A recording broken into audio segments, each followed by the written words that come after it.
Тиньши компаниясының өнімдері туралы сабағымызды бастаймыз. Продукция туралы қазақшалап өнімдер дейміз, иә?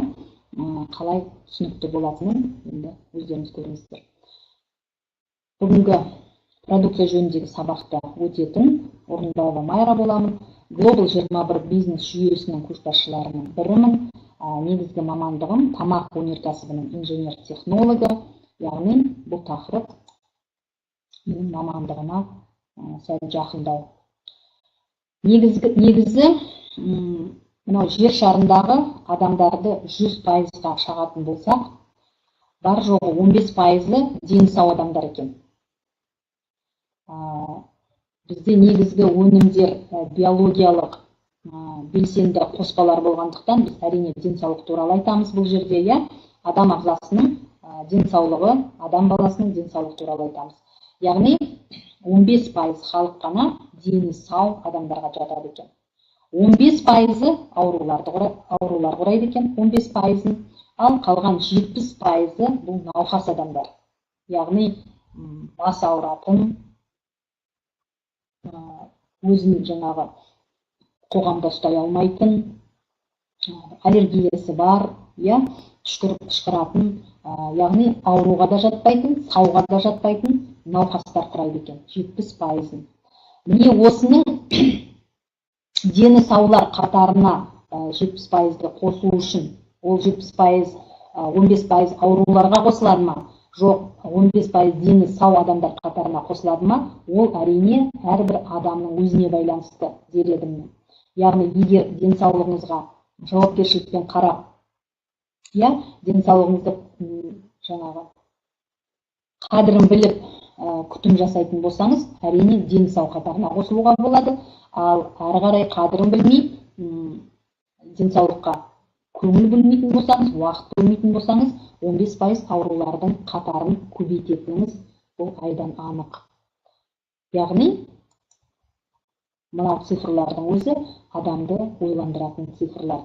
Енді жаңағы 70% науқастарымыз аяқ астынан бас ауыратын, уыстап шашы түсетін, тырнағы сына беретін, бірден айталық приступ беріп ауырса, ауруды басатын таблеткаларды ішіп алып, ол ауруға мән бермей, ағзаның сыртқа берген сигналына мән бермей, аурулар қатарына қосылып жатқан адамда бүгінгі таңда есебі жоқ. Енді цифрларға жүгінетін болсаңыз, қазір қан тамыр аурулары бірінші орында, өлім жетімге шаққанда, өлім жетімде жүрек қан тамыр аурулары бірінші орынды құрап тұр, қан диабеті екінші орынды құрап тұр, онкология дейді, жаман ауру деп айтып жатамыз, аты жаман ауру деп айтып жатамыз, міне осы үшінші орынды құрап тұр. Ал енді химиялық препараттардан болған өлім жетім, солардың жаңағы қосымша әсерінен болған өлім жетім төртінші орынға шығып тұр. Енді жалпы 21 ғасырда өмір сүріп жатырмыз. Экология әбден шегіне жеткен, бұны айта берудің де өзі жаңағы сөздің мәнін келтіреді. Мынау машина, бір үйде 2 машинадан бар қазір, көліктен бар. Бұлардан шығып жатқан түтінде қорғасын, сынап сияқты ауыр металдар бар, адамның ағзасына өте теріс әсер ететін, осының бәрін біз жұтып жатырмыз. Су, енді мынау қала болғаннан кейін су хлорланады, одағы жаңа микроорганизмдерді өлтіру үшін хлорланған су ішіп жатырмыз, ал ол хлордың да адам денсаулығына теріс әсері өте көп. Завод, фабрикалар, яғни мынау адам баласы өзінің жұмысын жеңілдеткен сайын қоршаған ортаны ластап жатқаны, осыдан барып адам ағзасының экология әсерінен зардап шегіп жатқаны бүгінгі таңда бұл жас балаға да мәлім нәрсе. Одан қала берді, жұмыс барысында немесе қаражаттың жоқшылығынан болатын күйзеліс, стресс деген сөз қазір мода болып кеткендей, жас баланың өзі стресс деген сөзді айтып отырады. Бұл деген сөз заман талабының бірден бір факторлары. Осының бәрі әрине денсаулыққа теріс әсер етеді. жаңағы сау адамның науқас адамға айналып, оның процентінің көбейіп отырғаны бірден бір себептері. Тұқым қуалаушылық, яғни сау анадан сау бала туылады, ауру анадан ауру бала туылады. Қазіргі балдардың, жасөспірімдердің денсаулығының нашарлап жатқаны, түрлі созылмалы ауруларға шалдығып жатқаны әрине бұл тұқым қуалаушылық, дені сау ауру анадан ауру баланың туылуының бірден бір себебі.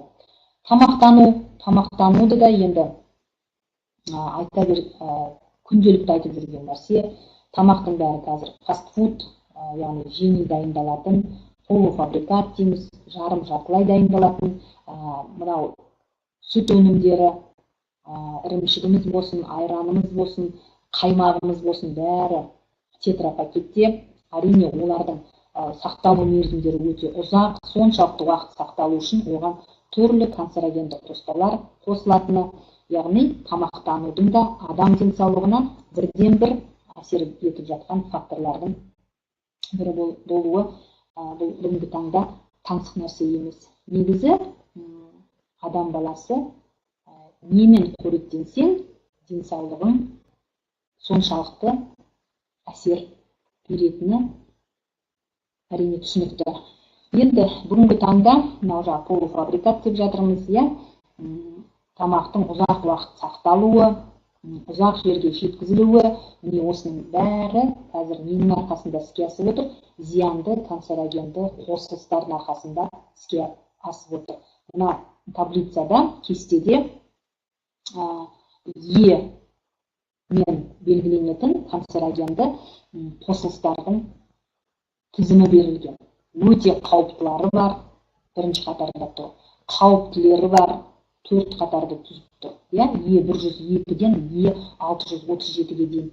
Канцерогенділері бар, асқазанға зиян келтіретіндері бар, тері ауруына шалдықтыратын канцерогенді қосылыстар бар, ішек қабынуына келтіретін, қысымды жоғары көтеретін, жоғары қысым беретін, жас балдарға қауіпті, тыйым салынған канцерогенді заттар бар, күдік тудыратын канцерогенді заттар бар.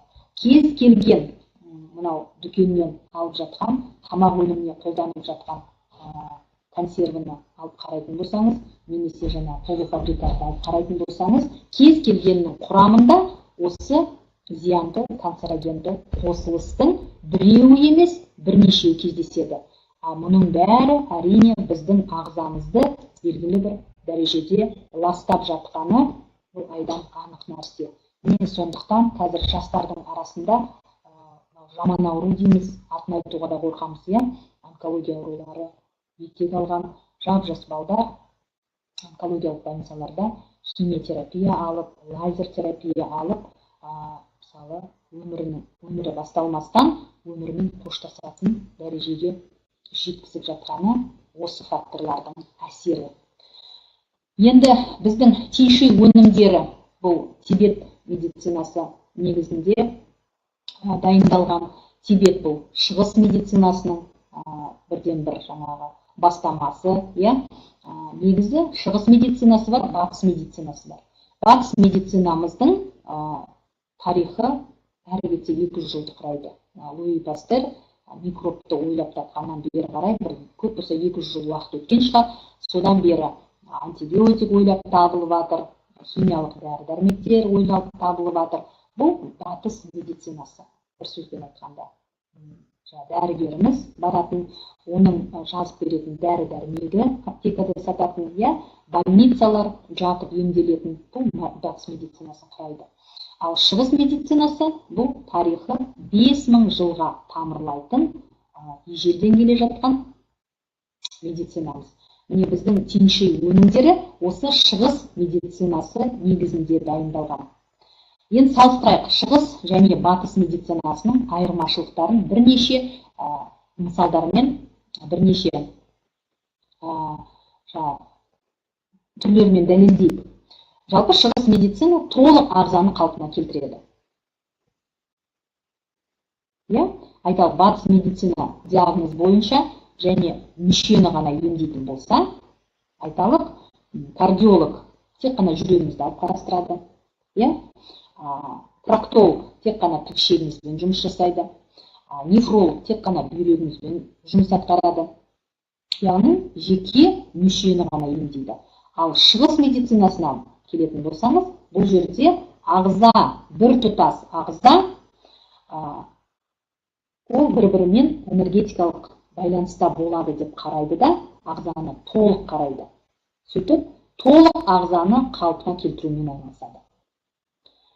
Енді шығыс медицинасы табиғи жолмен емдесе, яғни шөп, жануар негізінде, яғни ағзаға зиян келтірмейді, себебі бізде биологиямыз, бізде тірі ағзамыз, тірі өсімдіктен алынған, тірі жануардан алынған біздің ағзамызға жақын үйлеседі, тірі болғаннан кейін.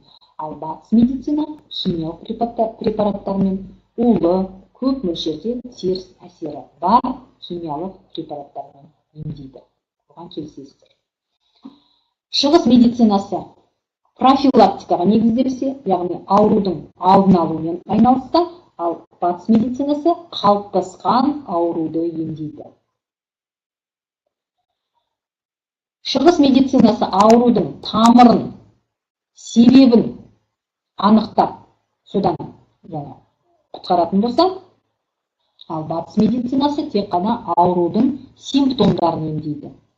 Айталық, ыстығыңыз көтерілді, парацетамол іштіңіз, ыстығыңыз түсті.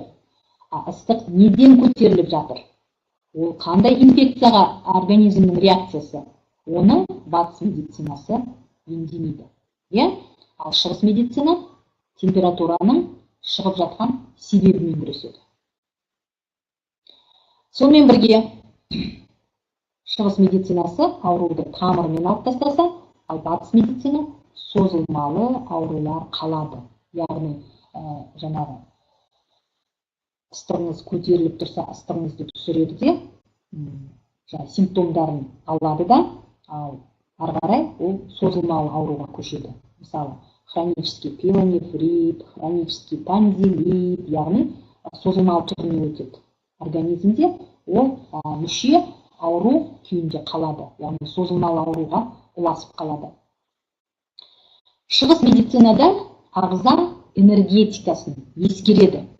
Яғни адам ағзасы тірі болғандықтан космоспен байланысын, жермен байланысын ескеріп, бір тұтас энергия негізінде ескеріп қарайтын болса, ал батыс медицина тек қана анатомия мен физиология деңгейінде. Яғни адам бар, адамның денесі бар, қан тамырлар бар деп тек анатомиямен шектеледі. Шығыс медицина дені сау болуға үйрететін болса, батыс медицина тек ауруларға көмектеседі. Яғни алдын алумен бұл жерде айналыспайды. Бір сөзбен айтқанда, шығыс медицинасы денсаулық туралы ғылым, яғни ағза жүйесінің дұрыс тамақтануы, иммундық жүйенің нығаюы бойынша жұмыс атқаратын болса, ал батыс медицинасында аурулар туралы ғылым десек болады. Ауыстыру мүшені, кесіп алып тастау. Қарапайым мысал, өтіңізге тас байлайтын болса, өтті тасымен қосып кесіп алып тастайды. Немесе, мынау тізедегі екі сүйектің ортасында май қалта желінетін болса, біздер шығыс медицинасында сол май қалтаны қалпына келтіріп, түрлі минералдармен, витаминдермен, биологиялық активті қоспалармен оны қалпына келтірумен айналысатын болса, батыс медицинасында тіземізді кеседі да, ортасына титан дискі қойып береді. Яғни, табиғи май қалтаны алып тастап, сүйекті егеп, оған орнына титан дискісін қойып береді. Яғни, кесіп алып тастаумен айналысады. Сонымен, тиньши биологиялық белсенді қоспаларының ерекшеліктеріне тоқталатын болсақ. Жаңа атап өттік, ежелгі 5000 жыл тарихы бар Қытай және Тибет медицинасы рецепттеріне негізінде дайындалған. Мынау, неге тиньши биологиялық белсенді қоспалары түрлі созылмалы аурулармен, жаңағы онкологияның түрлі сатыларындағы ауруларды емдеп, өмірге қайта адамды әкеліп жатады. Себебі бұл жерде 5000 жыл тарихы бар Қытай және Тибет медицинасы рецепттеріне дайындалған. Бұл биологиялық қоспалар. Тиньши қоспалары тек өсімдік пен жануар компоненттері негізінде, яғни табиғи өнімнен жасалған биологиялық өзіміз сияқты тірі, яғни шығыс медицинасы тіріні тірімен емдеу керек деген қағиданы ұстанады. Химияны жолатпайды. Тиньши өнімдері жаңа технология мен биоинженерия көмегімен жасалады. Қазір ғылым дамыған, 21 ғасыр, 5000 жыл тарихы бар рецепттің өзін бүгінгі таңдағы ғылымды пайдаланып, биоинженерия жаңа технология көмегімен жасалып отыр. Сонымен қатар біздің тиньши өнімдері амин қышқылдарының жоғары концентрациясына, витаминдерге, микроэлементтерге, коллагендер мен фосфопротеиндерге өте бай. Біздің бірден бір тиньши өнімдерінің жылдам нәтижеге жеткізетіні осындай концентрациясы өте жоғары. Тиньши өнімдері кез келген синтетикалық дәрімен бірге қолдануға болады. Кейде мысалы айталық давлениесі жоғары адам, өмір бақи давлениенің дәрісін ішкен адамды біз бірден біздің қоспаны беріп, оның дәрісін бастатқыза алмаймыз. Себебі оның организмі сол дәріге үйренген, жоғары қысымды организмді тазалап, қан тамырларды тазалап, қан қысымын қалпына келтірем дегенше біз синтетикалық дәрілерді біртіндеп дозасын азайтып пайдалануға кеңес береміз. Яғни кез келген синтетикалық дәрімен бірге қолдана беруге болатындығында. Сонымен бірге біздің тиньши өнімдері ағзаның өмірлік күштерінің тепе-теңдігін қалпына келтіріп, ағзаның оң және теріс энергетикалық күштерінің арасындағы гармонияны реттейді. Бұны ин мен ян дейміз. Мынау батыс медицинасында тек қана дене бар, адам анатомиясы бар, адам физиологиясы бар дейтін болса, шығыс медицинасы, яғни біздің тиньши өнімдері осы адам ағзасы бар және адамның айналасында ян деген энергетикалық аумақ бар деп қарастырады. Осы өнімдер, осы ин мен янның өзара гармонияда жұмыс жасауын бірден бір реттейтін өнімдер. Сонымен қатар біздің тиньши өнімдері қышқылдық, сілтілік тепе-теңдікті қалыптастырады. Енді қазір негізі адам ағзасындағы осы қышқылдық, сілтілік тепе-теңдік 7-35 болу керек. pH дейміз, химияда өткенбіз, яғни сілтілік орта болу керек. Бізде қазір тоқ көзін көп мөлшерде қолдану, смартфон, телефондар қолдану, яғни бұның бәрі адамға радиация арқылы әсер етіп, біздің денемізде қазір қышқылдық орта қалыптасқан. Ал қышқылдық ортада жаңағындай организмге бөтен клеткалар, жасушалар көбеюіне бірден бір ықпал жасайтын орта. Міне осы тепе-теңдікті қалыптастырады біздің өнімдеріміз. Яғни препараттардың көпшілігі ісікке қарсы әсерімен ерекшеленеді, сонымен бірге жылдам әрі профилактикалық әсер береді. Жаңа айтып отырған жаман ауруымыз, түрлі ісіктер, ол мейлі доброкачественный болсын, ол мейлі злокачественный болсын, осы ісікке қарсы әсері осы сілтілік тепе-теңдікті қалыпқа келтіруі арқылы іске асады. Сонымен бірге біздің тиньши өнімдері кальцийдің жоғары мөлшерімен және жеңіл сіңімділігімен ерекшеленеді. Бостан босқа біздің компаниямыздың президенті Ли Цзиньюаньды кальций королі деп атамайды, себебі бүкіл биологиялық қоспалардың қатарында біздің тиньши өнімдерінің кальцийі жоғары мөлшерімен және жеңіл сіңімділігімен ерекшеленеді. Сонымен тиньши биологиялық белсенді қоспалары қалай әсер етеді? Қысқаша тоқталайық. Негізі кез келген нәрсенің сертификатын көңіл бөлген дұрыс. Әрине, бұл сертификатты тегіннен тегін бермейді. Яғни, осы сертификатқа сай ол өнімнің тазалығын, оның деңгейін, әрине, осы сертификаттар дәлелдейді.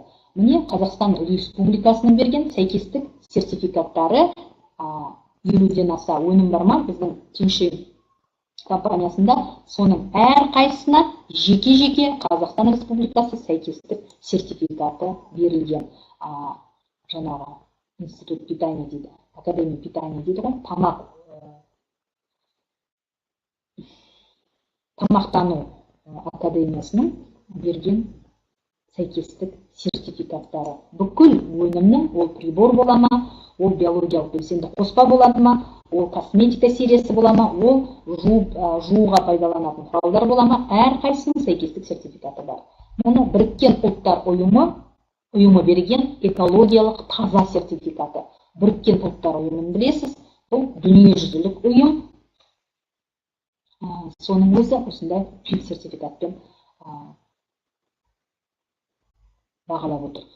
ФДА сертификаты тамақ өнеркәсібіне қатысты берілген, Америка құрама штаттарының берген сертификаты.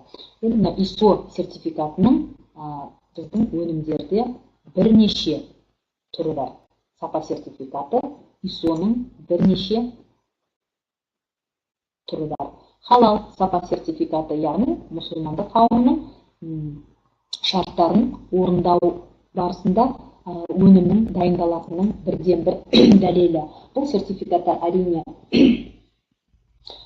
жұмыс нәтижесі тексеріліп, өнім тексеріліп берілетін сертификаттар. Енді негізгі теңшей өнімдерінің ішінде әсіресе биологиялық белсенді қоспаларымыз 3 топқа бөлінеді: тазалау тобы, орнын толтыру тобы, қалпына келтіру тобы. Яғни әр топтың өзінің несі бар, атқаратын функциялары бар. Енді тазалау, ғылыми тілде оны детоксикация дейміз. Детоксикация сөзі латынның де тазалау, гректің токсикс улы деген сөздерінен жасалған, яғни улы затты ағзадан босату, шығару. Яғни бос радикал бола ма, ол токсин бола ма, ол ауыр металдардың тұздары бола ма, ол радионуклидтер бола ма, осының бәрін ағзадан шығару біздің өнімнің бірден бір атқаратын функцияларының бірі. Сонымен бірге адамды қартайтатын шылақтардан, іріңнен организмді тазалау. Тазалауға кіретін өнімдер антилипид шайы.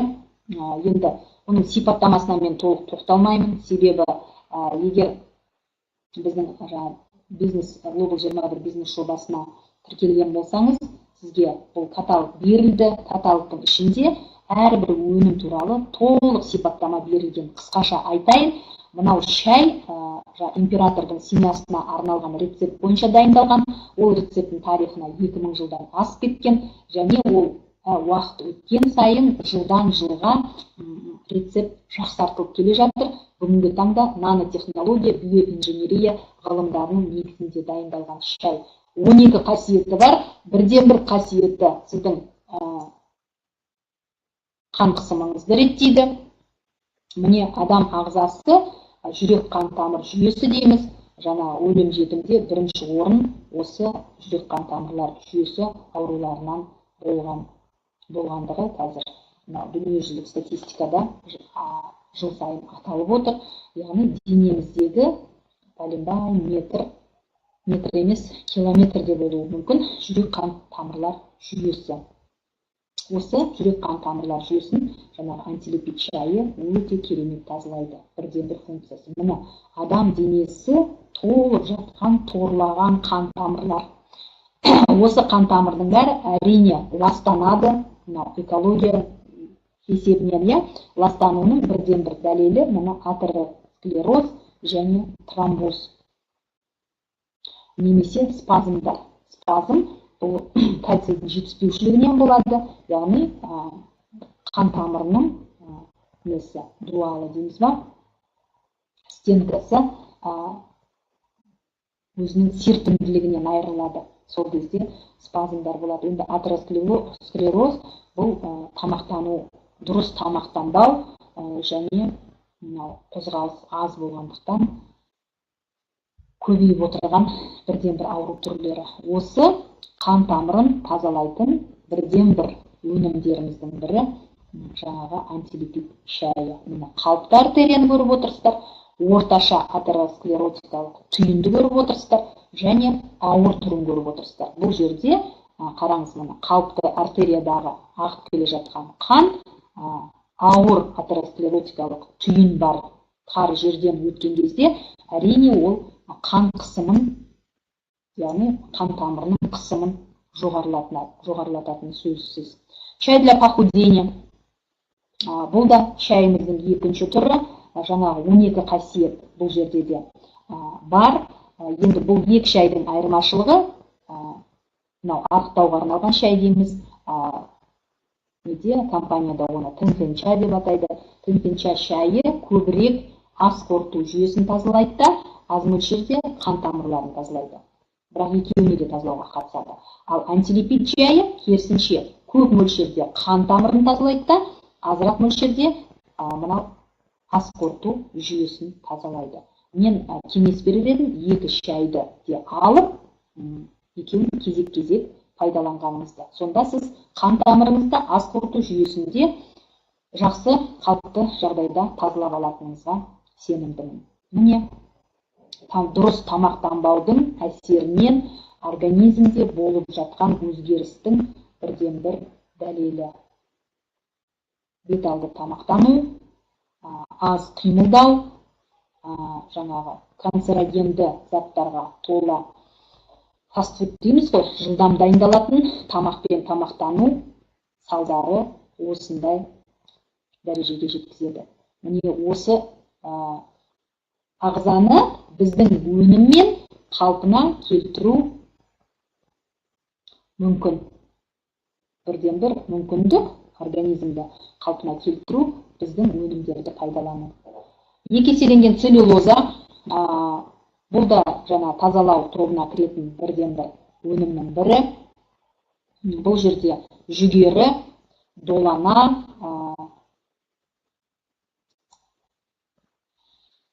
клетчаткасынан жасалған, құрамында еритін клетчатка бар, ерімейтін клетчатка бар. Ерімейтіні ішек жолдарын тазаласа, еритіні қанға өтіп, бүкіл ағзаны тазалауға қатысады.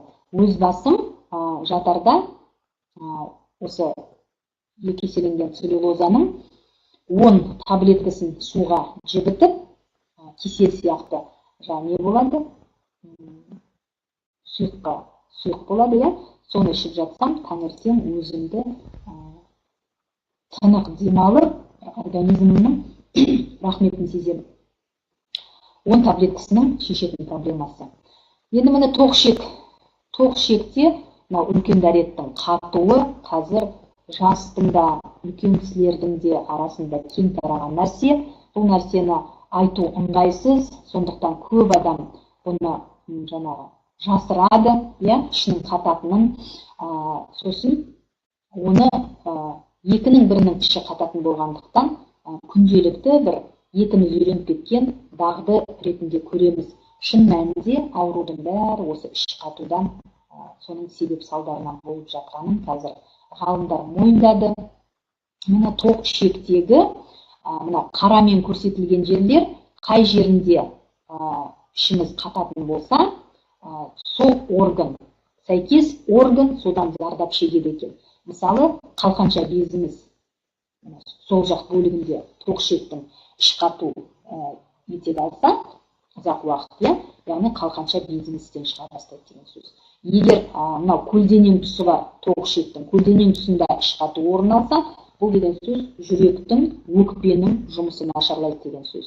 Егер оң жақ бөлігінде іш қату дағдыға айналса, бұл асқазан жұмысына теріс әсерін тигізеді екен. Одан төмен қарай қату орын алса, бүйрек зардап шегеді екен. Қала берді, қуығыңыз мынау ер кісілердегі простата дейді ғой, простата безі ауруына шалдығады екен. Сондықтан іш қату деген сөз бұл өте нәтижесінде үлкен зардап шегетін бірден бір себеп болып отыр. Хитозан да құрамы 85% хитозаннан тұрады, 15% хитин деген заттан тұрады. Бұл да тазалаудың бірден бір тазалау тобының бірден бір өнімдері.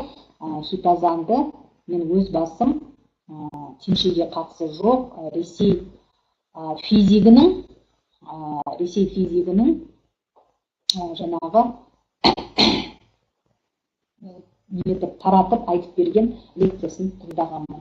Яғни хитозанның онкология ауруларды, қант диабетін, әсіресе инсулинге тәуелді қант диабетін, бауыр ауруларын, қан тамыр ауруларына, артық салмаққа, әйел адамдар арасындағы целлюлитке, күйікке, жараларды емдеуге, жалпы ішкі құрылыс, ас қорыту жүйесін емдеуге, қала берді химиядан зардап шеккен, радио толқындарына шалдыққан адамдарға бірден бір емдік қасиеті бар біздің өнімдердің бірі. икан деп айтамыз. Компания тауарлар ассортименті жүйесінде целебный капсула, яғни емдік капсулалар деп аталады. Бұл кәдімгі сәбіздің бета-каротині құрамында, одан бөлек женьшень, киностема деген шөптердің сығындысынан алынған. Женьшеньді білесіз, адам өмірін ұлғайтатын, бірден бір шөптесін өсімдіктердің бірі, неше ғасырдан бері пайдаланылып келе жатқан. Икан организмді әсіресе бауырға және мидың жақсы жұмыс істеуіне қатысады. Иканды онкологиялық ауруларға береміз, себебі мықты антиоксиданттардың бірі. Сонымен қатар бактерияға қарсы әсері бар, бауырдың клеткасын қалпына келтіреді, салмақ тастауға бірден бір ықпал жасайды, организмнің шынығуын, әсіресе бұны спортсмендерге және өсіп жатқан балдарға және үлкен қария кісілерге ішуге кеңес берер едім. Ұйқыны қалпына келтіретін бірден бір мықты өнімдеріміздің бірі. Халикан бұның құрамында бета-каротин 4-5 есе көп, басқа өнімдерге қарағанда витамин Е 50 есе көп, витамин С 20 есе көп, сонымен бірге селен мен цинк бұл жерде бірнеше есе көп мөлшерде бар. Халикан қызыл жүзімнің сүйегінен өндірілген. Француз халқы жүрек қан тамыры ауруларынан француздарда өлім-жітімнің пайызы төмен екен. Осыны ғалымдар көп уақытқа шейін түсінбеген. Неге американдықтарда жоғары, неге ағылшындарда жоғары, неге француздарда төмен деген сұрақ ғалымдардың мазасын алған. Сонда осы ресвератрол деген затты, яғни халиканымыздың құрамына кіретін ресвератрол деген затты жүзімнің сүйегінен бөліп алған кезде барып ғалымдар түсінген. Себебі француздар қызыл шарап дейміз ғой, қызыл шарапты азанғы аста да ішеді, түскі аста да ішеді. Яғни американдықтар сияқты пивоға өс емес, ағылшындар сияқты вискиге өс емес. Бұлар осы жүзім шарабын көптеп қолданғандықтан оларда жүрек қан тамыр ауруларының төмен пайыз көрсету себебі осыда болып шыққан. Дейкан өнген бидайдан алынған майда еритін витаминдер, Е витамині бар. Бізде мұсылмандарда сүмәләк қайнатамыз. Неге қайнатады оны? Ерте көктемде қайнатады. Яғни қыстан витаминнен зардап шегіп шыққан, көтермей жүрген келіншектерді ырымдап осы сүмәләк қайнатып беріп жатады. Сүмәләкті неден дайындайды? Өнген бидайдан дайындайды. Яғни өнген бидайда лецитин, бета-каротин, витамин Е өте көп мөлшерде бар деген сөз. Міне осының бәрін Виканның капсуласына бізде нанотехнологиямен, биоинженериямен салып қойған. Енді Викан өте мықты антиоксиданттар қатарына кіреді.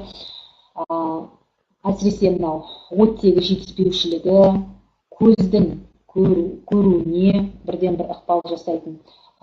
Тромбы дейді ғой, қан тамырларындағы тромбының пайда болмауына, сонымен бірге екіқабат әйелдерге біз соңғы айларда Викан ішкіземіз. Себебі Викан жатырдың тонусын ретке келтіреді, майлайды, дөрекі айтқан кезде. Келесі топ орнын толтыру тобы. Бұл жерде, яғни қажетті макро және микроэлементтермен нығайтып, ағзаның толық қалпына келуіне ықпал жасайды бұл топтың өнімдері. Яғни тиімді структуралық қалпына келу орын алады. Орнына толтыру тобына кіретін бірден бір біздің өнімдеріміз бұл кальций. Енді кальцийдің маңызына тоқталатын болсақ, кальций адам сүйегінің басты элементі болып табылады. Шын мәнінде сүйек коллоидты жүйе, яғни кесел тәрізді болады. Кальций сүйек тканін байланыстырушы цемент қызметін атқарады. Міне 99% кальций организмде қаңқада, сүйек қаңқасында, тісте, тырнақта және шашта сақталады. Ал бар жоғы 1% қанда, ағза клеткаларында қолданыста жүреді. Осы 1% кальций адам ағзасы үшін маңызды. Себебі ол не істейді? Бұлшық еттің реакциясына қатысады, қанның ұюына қатысады, гормондардың түзілуіне қатысады, нерв импульсын тасымалдауға қатысады, ішектің қалыпты жұмыс жасауына қатысады, қан айналымына қатысады. Сонымен бірге мидың жұмысына, жүректің соғуына, көздің жыпылықтануына, ұрықтануға, яғни денеде болып жатқан қозғалыстағы бұлшық ет қатысатын бүкіл іс-қимылға кальцийдің осы 1% кальций қолданылады. Енді осы 1% кальций пайдаланғаннан кейін ол ағзадан шығарып тасталады. Яғни жоғалған кальций тамақ есебінен толықтырылып отыру керек. Біз күнделікті жеген тамағымызбен осы пайдаланылған кальцийді қалпына келтіріп отыруымыз керек. Яғни тәуліктік кальций ересектер үшін 800 миллиграммды құрайды, екі қабат қартайған адамдар үшін 1,5 миллиграммды құрайды, ал балаларға күніге 1000 миллиграмм кальций тамақпен беріп отыруымыз керек. Ал егер тәуліктік шамасы толтырылмаса, сүйектің 1% кальцийі алынады. Енді есептей беріңіз. Осыдан бар аурудың түрі де көбейеді, түрлі аурулар туындайды.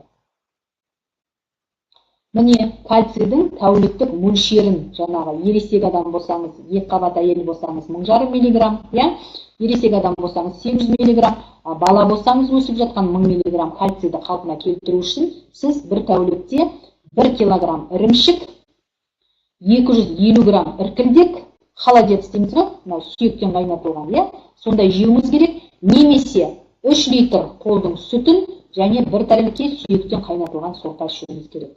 Енді ойланып қараңыз, бүгін творог жедіңіз ба, 3 литр сүт іштіңіз ба, немесе 1 тәрелке сүйектен қайнатылған сорпа іштіңіз ба?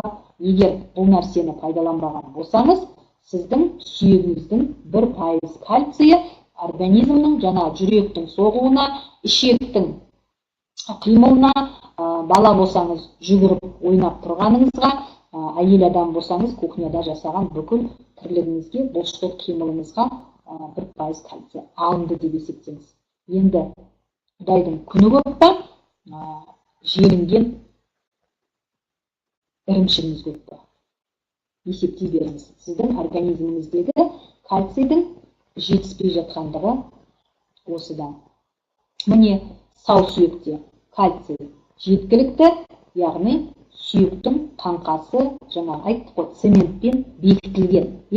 Ал ауру сүйекте кальцийіңіз бүгін 1% алынды сүйектен, ертең 1% алынды, арғыны 1% алынды, 365 күннің, айталық 65 күні жаңағы ірімшік жеген болсаңыз, холодец жеген болсаңыз, қалған 300 күніңізде сүйегіңізден кальцийдің ионы алынған сайын сіздің сүйегіңіз мынандай дәрежеде, яғни ауру сүйек қалпына келеді. Міне кальцийдің жетіспеушілігінен болып жатқан бүгінгі таңда ауруда есеп жоқ. 147 ауру бір кальцийдің жетіспеушілігінен орын алып отыр. Міне жас кезіңізде еңсеңіз түзу, омыртқаңыз түзу, денеңізді қалыпты алып жүресіз, қартайған сайын еңкейіп, бойыңыздың шөге беретіні өмір барысында жаңағы Құдайдың құтты күні 1% кальцийіңіздің алуынан болатын бірден бір себеп. Енді кальцийдің жетіспеушілігінен болатын 147 жаңағы аурудың бірден бірі өт қалтасында тастың жиналуы, бүйректе тастың жиналуы. Себебі Себебі сүйектегі кальций сүйектен алынып организмге жұмсалады. Бірақ организмде ағзада таразы жоқ, сөйтеді да 1000 миллиграмм керек болса, ол 1200 миллиграмм алып қояды. Яғни мыйдан команда келді, кальций қажет, сүйектен кальций иондары алына бастады. 1000 миллиграммы жүректің жұмысына, жүріп тұрғаныңызға, ішектің жұмысына жаңағы пайдаланылды да, ал 200 миллиграммы пайдаланбай қалып кетті. Ол 200 миллиграмм сүйектен шыққан кальций қайтадан сүйекке бара алмайды екен. Бірақ біздің организмімізде, ағзамызда программа бар. Артық кальцийді жинау керек деген. Яғни өмір барысымызда егер тамақпен артық аспай кальций жеген болсаңыз, ол сүйекке жиналады, шашқа жиналады, тырнаққа жиналады, тіске жиналады. Ал сүйектің кальцийі қайтадан сүйекке бара алмайды. Оның формуласы өзгеше болады. Сондықтан команда бар ағзада жинау керек деген. Сондықтан ағзаңыздың қай жерінде қуыс бос орын бар, сол жерге ол кальций тас болып жинала береді. Міне өт қалтасындағы тас, қуыс тас. Осыны егер батыс медицинасына баратын болсаңыз, өтіңізбен қосып кесіп алып тастайды. Ал өтсіз сізде ас қорыту тежеледі. Ол ұйқы бездің жұмысын ауырлатады, ол бауырдың жұмысын ауырлатады, ол 12 ішек дейді, ұлтабардың жұмысын, ішектің жұмысын ауырлатады. Өті жоқ адамдардың біздің биологиялық белсенді қоспаны ішуі міндетті дереді. Қажетті емес, міндетті. Мұны бүйректе де тура осындай. Яғни сүйектен шыққан кальций артық болса, ол қайтадан сүйекке бара алмайды, баратын формулада емес ол. Сондықтан денемізде қай жерде қуыс бар, жинала береді. Мен білемін, мысалы, өтіндегі тасқа бола өтін алып тастаған, 5-6 жылдан кейін бүйрегіне тас байлаған. Себебі кальцийдің жетіспеушілігі тоқтатылған жоқ, организмде кальций уақытылы түсіп жатқан жоқ, ал жаңағы процесс ол ары қарай жүре береді деген сөз. Бәрін бірдей кесіп алып тастай беру мүмкін емес. Сондықтан қазір өлім-жітімнің пайызының жоғарылап жатқаны осы бірден бір. Енді бізде кальцийдің түрлері көп. Жалпы кальций бар құрамында 2400 миллиграмм кальций бар. Бұны көбінше үлкен кісілерге береміз. Себебі оны ішуде ыңғайлы коктейль ретінде ішеміз. Жалпы кальций бас айналғанға, жаңағы есте сақтау қабілетіңіз төмендегенде, қалқанша бездің жұмысына, яғни жаңа 147 ауру бар ма, соның бәріне біз міндетті түрде кальцийді қосамыз. Енді мынау екі қабат әйелдерге айтатыным, адамнан адам пайда болу оңай емес. Адамнан адам пайда болады, оның 12 мүшесі түзіледі.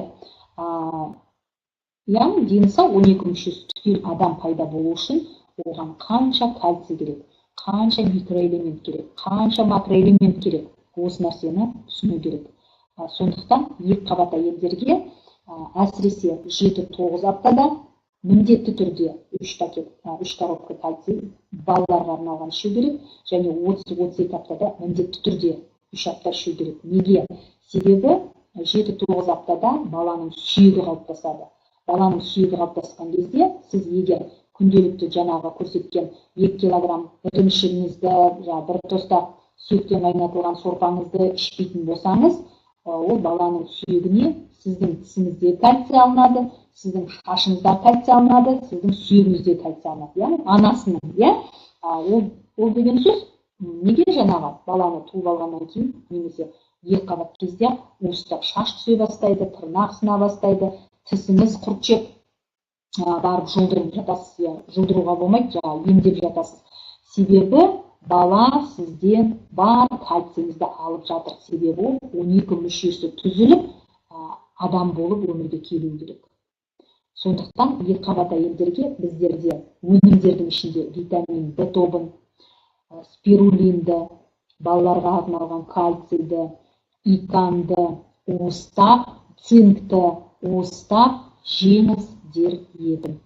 Бұл екі қабат әйелдерге бірден бір шарт. дені сау бала туу үшін және өмірге келтіру үшін, және өзіңіздің денсаулықты қалай да дұрыс қалыпта алып қалу үшін.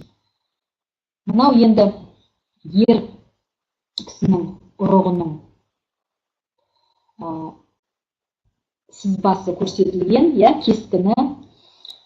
Қазіргі таңда бала көтере алмау, бесплодие дейді ғой, медицинада. Бесплодие өте көп қазіргі таңда. Себебі осы тек қана кальций мен цинктің жетіспеушілігінің өзі оған себеп болады. Себебі мына сперматозоидтың қимасы көрсетілген, сперматозоидтың ұшындағы мынау үшкір басын медицинада акросома дейді. Осы акросомада ферментті қосылыс бар, оның құрамында міндетті түрде мырыш пен кальций болу керек. Егер ер азаматтың ағзасында кальций мен мырыш жетіспесе, ол акросома өзінің жаңағы қаттылығы болмайды да, ол әйелдің жыныстық жаңағы жұмыртқасын тесіп кіре алмайды. Не үшін үшкір? Осы үшкір акросомасымен ол жұмыртқаны тесіп кіріп, екі клетка ұрықтану керек.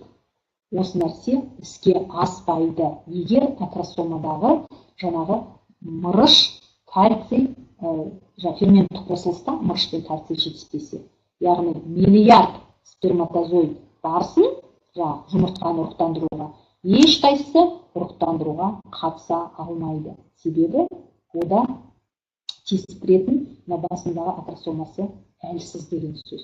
Сонда бір ғана мырыш пен кальцийдің жетіспеушілігінен бала көтеруге ер азаматтың қауқары келмей жататынын бірден бір себебі осы. Бұл әрине өте үлкен глобалды проблема болып отыр бүгінгі таңда.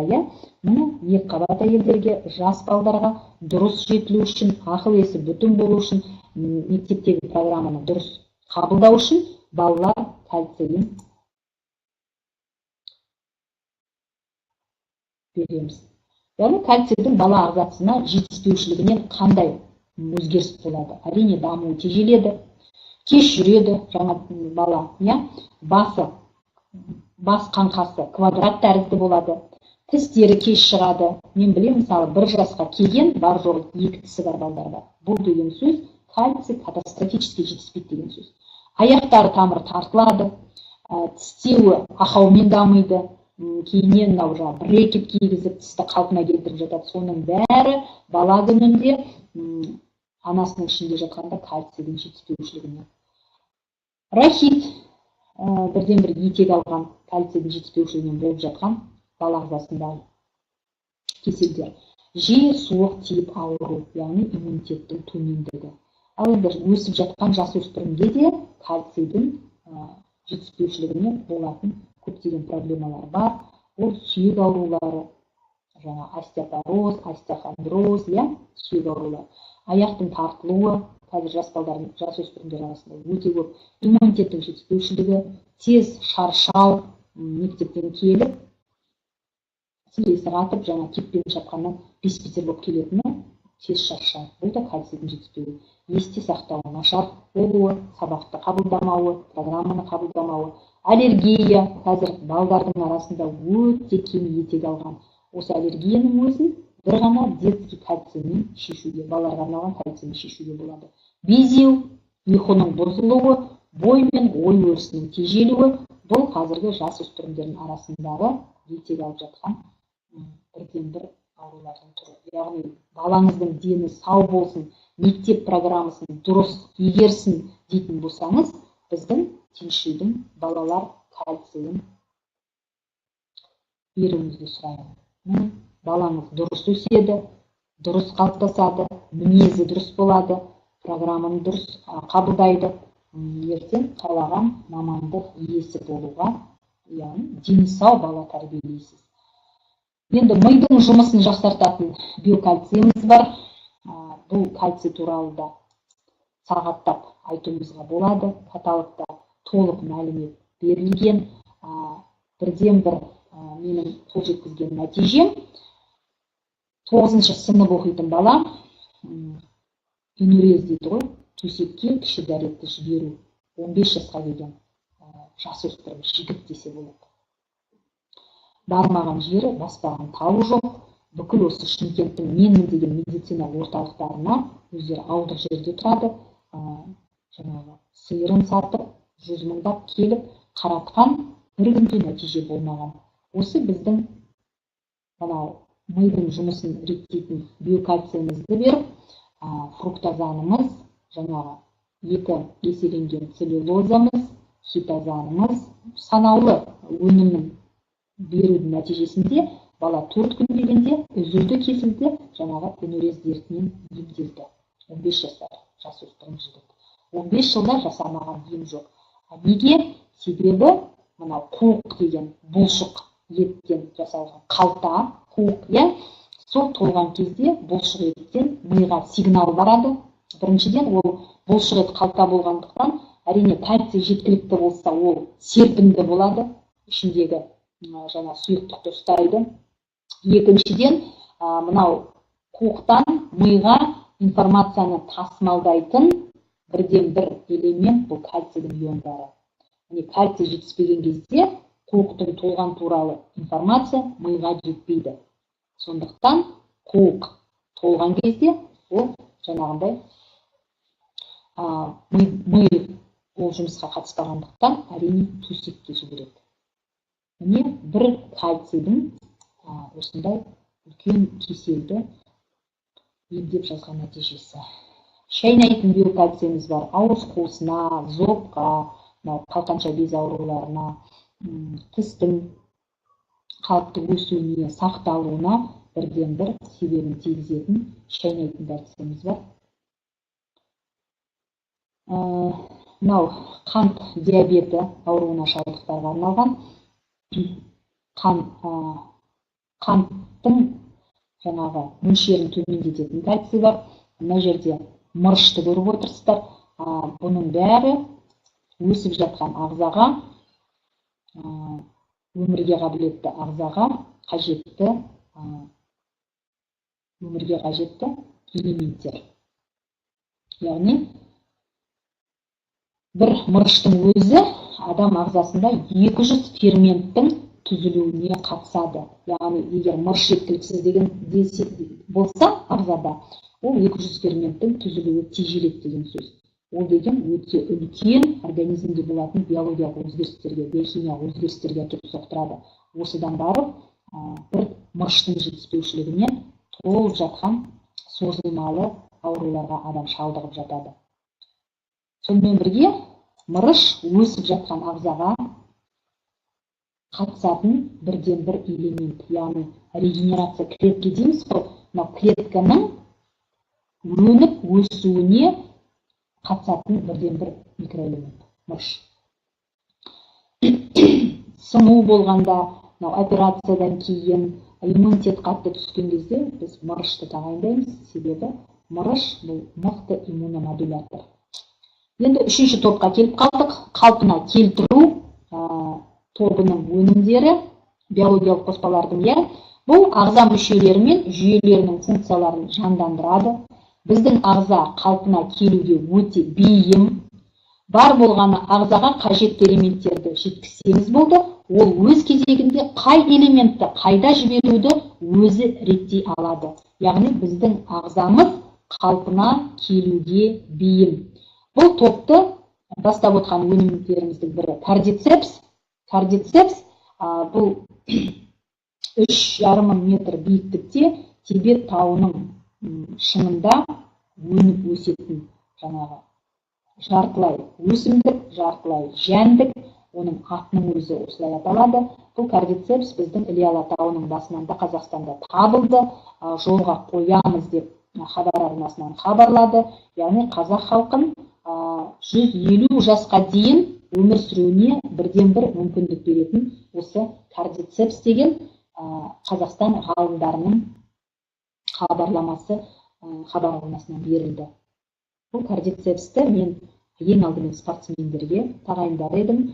Негізі иммунитетімді көтеремін, жаңағы тұмаумен ауырғым келмейді, немесе жаңа толып жатқан қазір инфекцияның түрі өте көп қой. Сол инфекцияларды жеңемін, ағзамды оған мойынсұнбаймын деген адамға, ол жас боласыз ба, үлкен кісі боласыз ба, ер азаматы боласыз ба, әйел азаматы боласыз ба, мен кардицепс тағайындар едім. Себебі бұл бірден бір иммунитетімізді көтеретін, энергетикалық серпіліс беретін бірден бір біздің биологиялық қоспалы белсенді қоспа өнімдеріміздің бірі.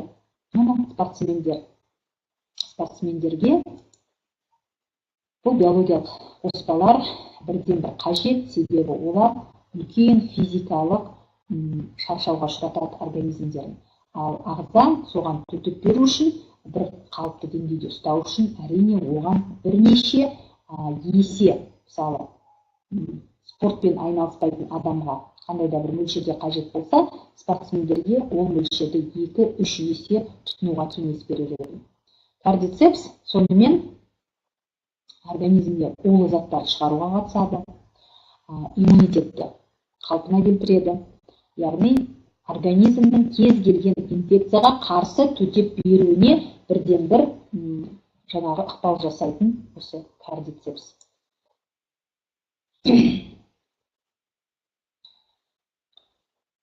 Сонымен қатар кардицепс, әсіресе инфекцияға шалдыққан, егер тұмау жиі болатын болсаңыз, немесе гепатиттің вирустері бар ғой, гепатит Б, С түрлері бар, А түрлері бар. Осыған өміріңізде шалдыққан болсаңыз, бала күніңізде бола ма, ол ересек күніңізде бола ма, мен осы кардицепсті ең болмаса жылына 2 рет, егер жыл 12 ай ішетін болсаңыз, тіптен жақсы. Кардицепсті пайдаланып жүрсеңіз, сіз өміріңізді көп ұлғайтатыныңызға кепілдік бере аламын. Себебі бұл сіздің иммунитетіңізді қалпына келтіретін бірден бір біздің өнімдеріміздің бірі. Спирулин бұл дүние жүзі бойынша 3 қана көлде өсіп жетіледі.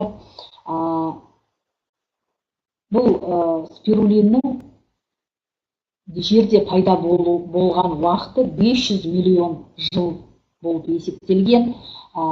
Мынау спирулин көлден алынған водоросль дейді ғой, балдыр шөп, құрамы өте бай. Бүкіл Менделеевтің химиялық таблицасы бар ма?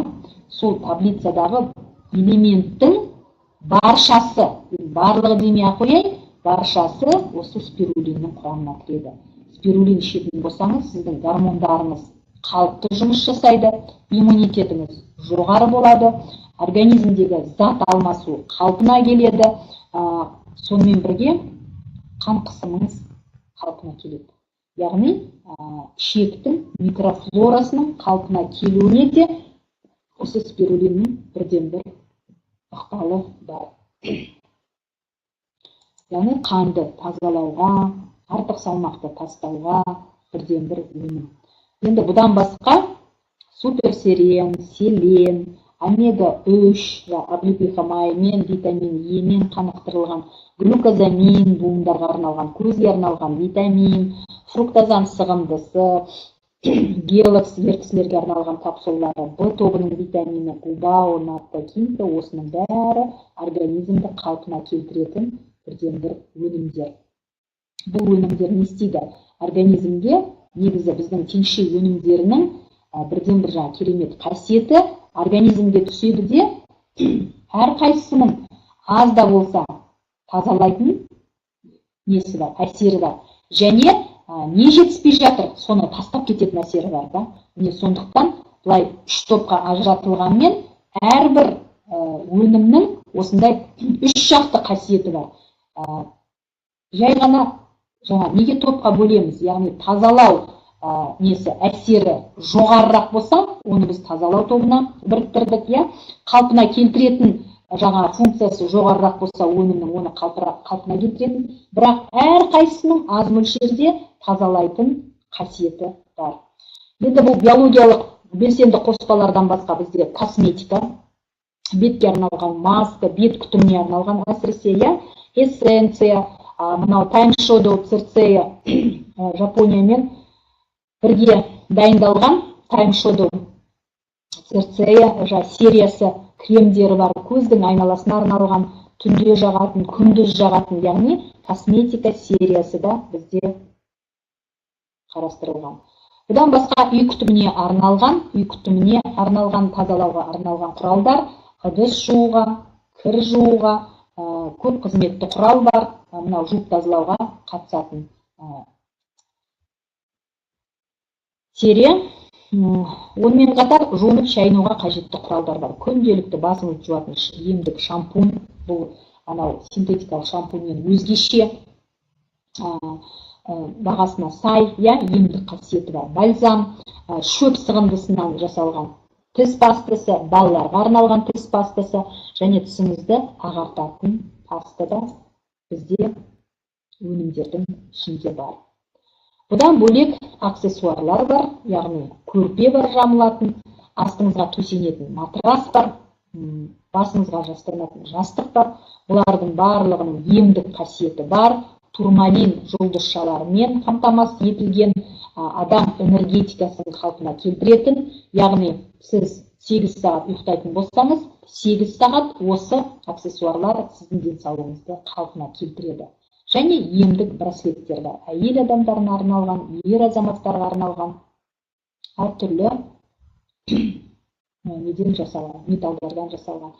Сонымен қатар бізде денсаулықты қалпына келтіретін приборлар да бар. Бұл озонатор, озонатор туралы да сағаттап мәлімет беруге болады.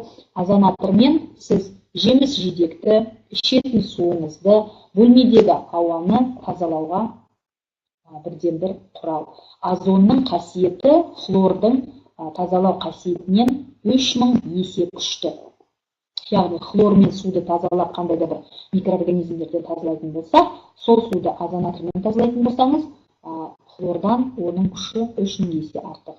Массажерлар бар бізде, үй сүйетін, үй шолқан тарағы, сек аппараты бар. Бұл сек аппараты сіздің жаңағы инь мен ян энергияңызды қалпына келтіреді. Мынау адам ағзасында мүшелеріңіздің арасындағы блоктарды шешеді.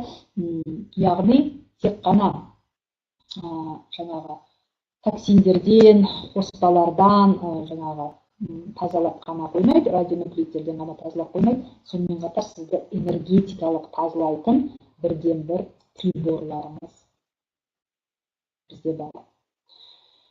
Яғни бір сөзбен денсаулығымыз біздің барынша сақтап қалғымыз келетін құндылығымыз, бірақ көбіне қадірін біле бермейтін құндылығымыз.